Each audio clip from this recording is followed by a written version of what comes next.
My parents funded my brother's failed business but left me in debt. Now they want to meet my daughter.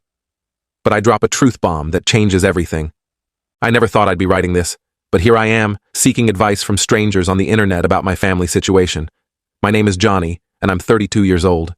I've been estranged from my parents for almost 8 years now, and suddenly, they're trying to be a part of my life again. I'm not sure how to handle this, and I could really use some outside perspective. To understand my situation, you need to know about my childhood. I grew up in a small town in Ohio, the older of 2 boys. My younger brother, Bobby, 30M, was born when I was just 2 years old. From the beginning, it was clear that Bobby was the golden child. He was outgoing, athletic, and charming, everything I wasn't. I was more introverted and focused on academics. Our parents, especially our dad, always seemed more interested in Bobby's activities than in mine. Dad was a former high school football star who never quite got over his glory days. When Bobby showed an interest in sports, Dad was over the moon. He'd spend hours in the backyard teaching Bobby how to throw a perfect spiral, while I sat on the porch with my books. Mom wasn't as blatant about her favoritism, but it was still there. She'd gush over Bobby's finger paintings and put them on the fridge, while my report cards with straight A's were met with a simple, "Good job, Johnny." I remember one particularly painful incident when I was 10. I had won the school science fair with a project on renewable energy. I was so excited to show my parents, but when I got home, they were too busy celebrating Bobby making the junior football team to even look at my blue ribbon. As we got older, the favoritism became even more apparent. In high school, I threw myself into my studies, joining the debate team and the math club. I was determined to get into a good college and become a doctor. Bobby, on the other hand, coasted by on his charm and athletic ability. He was the star quarterback, dating cheerleaders and going to parties every weekend. I still remember the night of my high school graduation. I was valedictorian, and I had worked for weeks on my speech. As I stood at the podium, I scanned the audience for my family. Dad was there, but he was busy filming Bobby, who was goofing off with his friends in the back row. Mom at least seemed to be paying attention, but I could see her constantly glancing over at Bobby. It felt like even in my moment of triumph, I was still in my brother's shadow. When it came time for college, I got accepted into a prestigious university with a partial scholarship. I was thrilled, but my excitement was short-lived. My parents sat me down and told me they couldn't afford to help me with tuition. They said they had been saving for years, but unexpected expenses had come up, and they just didn't have the money. I was devastated, but determined.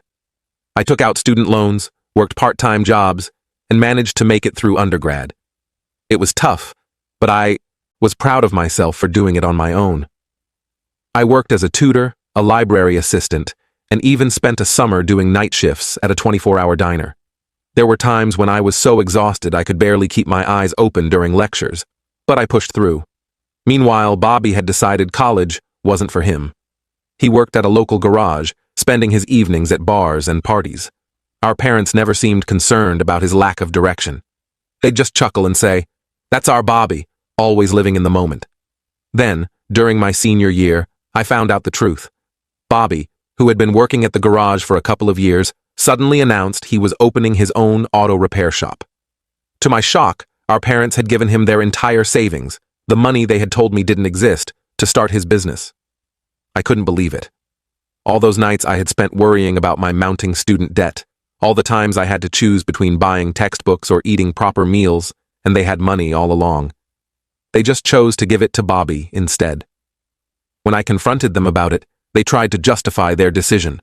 They said Bobby needed the money more because he didn't have a college degree, and that I would be fine because I was smart and would make good money as a doctor someday. They didn't seem to understand or care about the massive debt I had taken on, or the stress I had been under. That was the last straw for me. I finished my degree and got into medical school, but I cut off almost all contact with my family. I only spoke to them on major holidays, and even then, it was brief and superficial. I threw myself into my studies, determined to succeed, despite their lack of support. During my second year of medical school, I met Donna. She was a law student, brilliant and compassionate. For the first time, I felt truly seen and appreciated for who I was. We started dating, and she became my rock. She listened to me when I talked about my family issues and never judged me for my decision to distance myself from them. After graduation, Donna and I got married and moved to Seattle for our respective residencies. We built a life together, far from my family and the pain of my past. 2 years ago, we welcomed our daughter, Lily, into the world. Becoming a father made me reflect on my own childhood, and I promised myself that Lily would always feel loved and supported, no matter what path she chose in life. Fast forward to now. I'm a successful pediatrician. Donna is making waves at a prominent law firm, and Lily is a precocious 2-year-old who keeps us on our toes. Life is good, but I still carry the hurt from my family's betrayal. A few weeks ago, I got a call from my mom. It was the first time we had spoken in months, and I could tell something was wrong. She was crying, saying that Bobby's business had failed and he had moved back in with them. Apparently, he had made some bad decisions, gotten into debt, and was now unemployed. My parents had to remortgage their house to help him out. Now, suddenly, they want to reconnect with me. They've been calling and texting, asking to visit and meet their granddaughter. My dad even sent me an email talking about how proud he is of my success and how he wants to make amends. Part of me wants to give them a chance. After all, they're my parents, and I do miss having a family. I think about Lily and wonder if I'm depriving her of grandparents. But another part of me is angry and hurt. It feels like they only want me in their lives now because Bobby has disappointed them, and they need someone to be proud of. I don't know what to do. Should I give them another chance? Should I keep them at arm's length? Or should I just maintain the distance I've established over the years? Donna thinks I should at least hear them out, but she's also protective of me and doesn't want to see me hurt again. She's offered to be there when I talk to them, as a buffer and support system. I'm torn between the desire for family and the need to protect myself from further pain. The thought of letting them back into my life terrifies me. What if they hurt me again? What if they try to use me as a financial safety net now that Bobby has fallen from grace? But then I look at Lily and wonder if I'm letting my past affect her future. Any advice would be greatly appreciated. How do I navigate this situation without becoming a doormat or letting my anger control me? How do I protect my own family while potentially rebuilding relationships with my parents? I feel like I'm standing at a crossroads, and I'm not sure which path to take. Update 1. Thank you all for your responses. I've read through every comment, and I appreciate the different perspectives you've shared. I wanted to give you an update on what's happened since my original post. After much consideration and many long talks with Donna, I decided to meet with my parents, but on my terms. I suggested we meet at a neutral location, a quiet cafe near my workplace, without my wife or daughter present. I wanted to hear them out without immediately involving my new family. The days leading up to the meeting were filled with anxiety. I found myself snapping at Donna over little things and having trouble sleeping. The night before, I sat in Lily's room long after she had fallen asleep, watching her peaceful face and wondering if I was making the right decision. The morning of the meeting, I arrived at the cafe early. I chose a table in the corner where we could have some privacy. As I waited, I couldn't help but remember all the times I had sat waiting for my parents to show up to my events, debate competitions, science fairs, even my high school graduation party. They had always been late, usually because of something involving Bobby, but this time, they were early. I saw them through the window, walking towards the cafe. They looked older than I remembered, more worn down. My mom's hair was fully gray now, and my dad seemed to have shrunk somehow, his once broad shoulders now slightly hunched. They entered the cafe, and for a moment, we all just stared at each other. Then my mom rushed forward and hugged me tightly. I stiffened at first, not used to such displays of affection from her, but eventually, I hugged her back. My dad stood awkwardly to the side, looking uncomfortable. We sat down, and I let them speak first. My mom did most of the talking. She started by apologizing for the past, saying they realized how unfair they had been. She talked about how proud they were of my accomplishments and how much they regretted not supporting me more. Then came the kicker. They admitted that part of the reason they wanted to reconnect was because of Bobby's situation. Apparently, his failed business venture wasn't just a simple bankruptcy. He had gotten involved with some shady characters and ended up with gambling debts. My parents had to sell their vacation home and take out a second mortgage to bail him out. As they spoke, memories flooded back. I remembered the summer before I left for college, when I had asked to use the vacation home for a week with my friends. They had said no, claiming they were planning to use it themselves. Later, I found out they had let Bobby and his friends stay there for a month. I listened to all of this silently, letting them talk. When they finished, I took a deep breath and told them exactly how I felt. I laid out every instance of favoritism, every time they had dismissed my achievements in favor of Bobby's latest whim. I told them about the nights I cried myself to sleep in college, wondering why I wasn't good enough for them to support me. I told them about the time I had to sell my laptop, a high school graduation gift from my grandmother, to pay for textbooks, about how I had to work night shifts at a diner during college, coming home smelling of grease and feeling exhausted, while they were funding Bobby's partying lifestyle. My dad tried to interrupt, to defend their actions, but I shut him down. I reminded him of all the football games he attended for Bobby, and how he had missed my debate team winning the state championship because he was at one of Bobby's games. I told them that while I appreciated their apology, it didn't erase years of hurt and neglect. I made it clear that if they wanted a relationship with me, it would be on my terms, and it would take time and effort on their part. I also addressed the elephant in the room, Bobby. I told them that while I sympathized with his situation, I wasn't interested in being his safety net or in competing for their attention again. My life, my wife, and my daughter were my priorities now. As I spoke, I could see the pain and regret on their faces. My mom was crying silently, and my dad looked like he had aged 10 years in the span of our conversation. Part of me felt guilty for causing them pain, but another part felt relieved to finally be saying these things out loud. The conversation ended with mixed emotions. We agreed to take things slow. I said I'd be open to occasional phone calls, but I made no promises about in-person visits or introducing them to Lily. I told them I needed time to process everything and that they needed to respect my boundaries. As I left the cafe, I felt a strange mix of sadness and relief. It wasn't the heartwarming reconciliation some might have hoped for, but it felt honest and necessary. I walked to my car and sat there for a long time, replaying the conversation in my mind. When I got home, Donna was waiting for me. She took one look at my face and enveloped me in a hug. We sat on the couch, and I told her everything. She listened without judgment, offering comfort and support.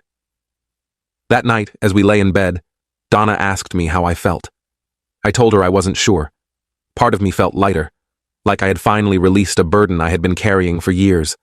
But another part felt raw and exposed, like an old wound had been reopened. I'm still processing everything, but I feel like I've taken a step towards healing, even if the road ahead is still uncertain.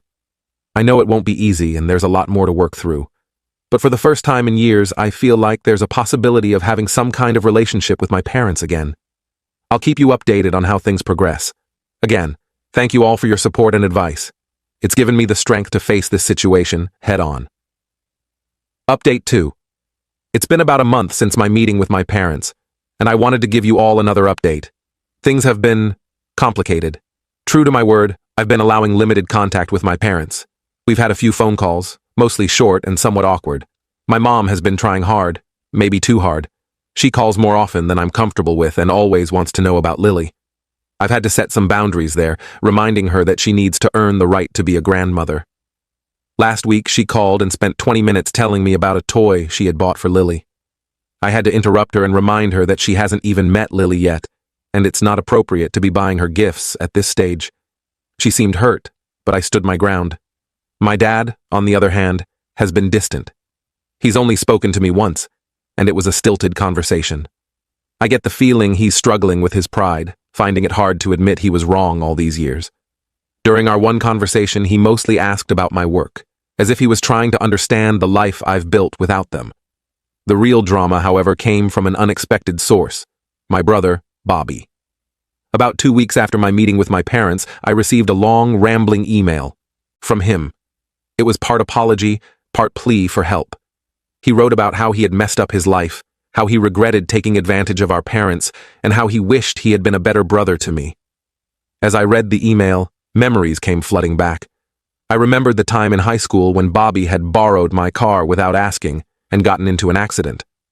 Our parents had been angry, but they paid for the repairs without making Bobby face any consequences. Meanwhile, I had to take the bus to school for a month. At first, I was touched by Bobby's email. It seemed like a genuine attempt at reconciliation. But as I read on, the true purpose of the email became clear. Bobby was asking me for money. He had a business idea that he was sure would solve all his problems, and he wanted me to invest. I was furious. After all these years, after everything that had happened, he still saw me as nothing more than a potential source of cash. The business idea was vague and poorly thought out, something about a food truck that would sell gourmet hot dogs. It was clear he hadn't learned anything from his previous failure. I didn't respond to the email. Instead, I called my parents. The conversation was tense. I asked them if they knew about Bobby's email, and they admitted they did. In fact, they had encouraged him to reach out to me. They thought that if Bobby and I reconciled, it would help bring the family back together. I lost my cool at that point. I told them that their attempts at manipulation were exactly why I had distanced myself in the first place. I reminded them of all the times they had enabled Bobby's bad behavior, from covering for him when he cheated on tests in high school to bailing him out of jail after a DUI in his 20s. I made it clear that I wasn't interested in funding another of Bobby's schemes, and I was hurt that they would even consider asking me after everything that had happened. I told them that if this was their idea of making amends, they had a lot to learn about respect and boundaries. The call ended badly. My mom was crying again, my dad was defensive, and I was shaking with anger. I felt like all the progress we had made had been undone in an instant. After I calmed down, I talked things over with Donna. She's been my rock through all of this, offering support and a clear perspective when I need it most.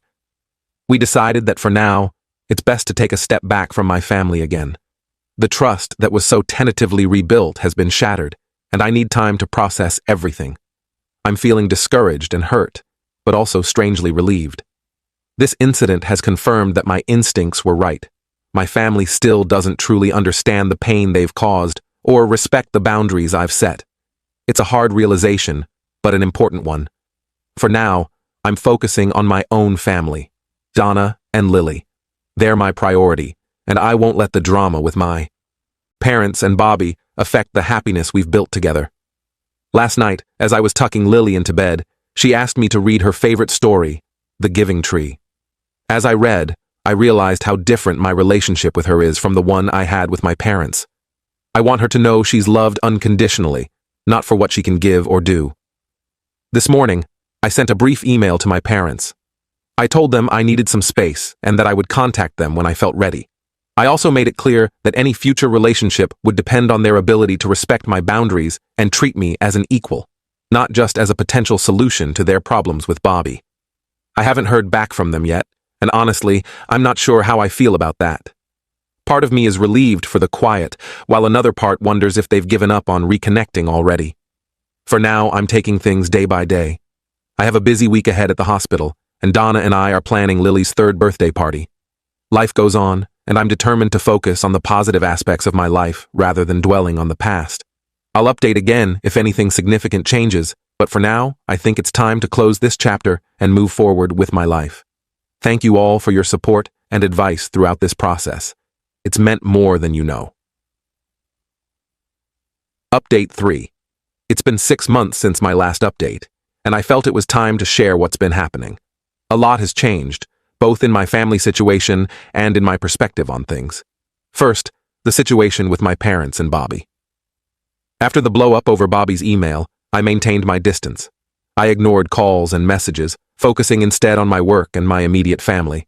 It was hard, especially around the holidays, but I felt it was necessary for my mental health. About 3 months ago, I received a letter from my dad. It wasn't an email or a text, but an actual handwritten letter. The sight of his familiar handwriting brought back a flood of memories. Birthday cards, notes in my lunchbox when I was young, before Bobby came along and things changed. In the letter, he did something I never thought I'd see. He offered a genuine, heartfelt apology. He acknowledged the favoritism they had shown Bobby, the hurt they had caused me, and the mistakes they had made in trying to reconcile. He didn't make excuses or ask for anything. He simply expressed remorse and a desire to make amends, but only if and when I was ready. He wrote about how he had been doing a lot of thinking and had realized how his own insecurities had influenced his behavior. He admitted that he had lived vicariously through Bobby's athletic achievements because he felt like a failure in his own career. He said he had always been proud of my academic success, but hadn't known how to show it. I was skeptical at first, but something about the letter felt different. Maybe it was the effort of actually writing it by hand, or maybe enough time had passed for real reflection. Either way, it opened the door to cautious communication. We've been talking more regularly now, usually just my dad and me. Our conversations are still sometimes awkward, but they feel more honest. He's been asking about my work and my family, really listening when I talk about my life. He's also been sharing more about his own struggles, including his difficulty in admitting his mistakes and his fear of losing his children. Last week, he asked if he could send Lily a birthday gift.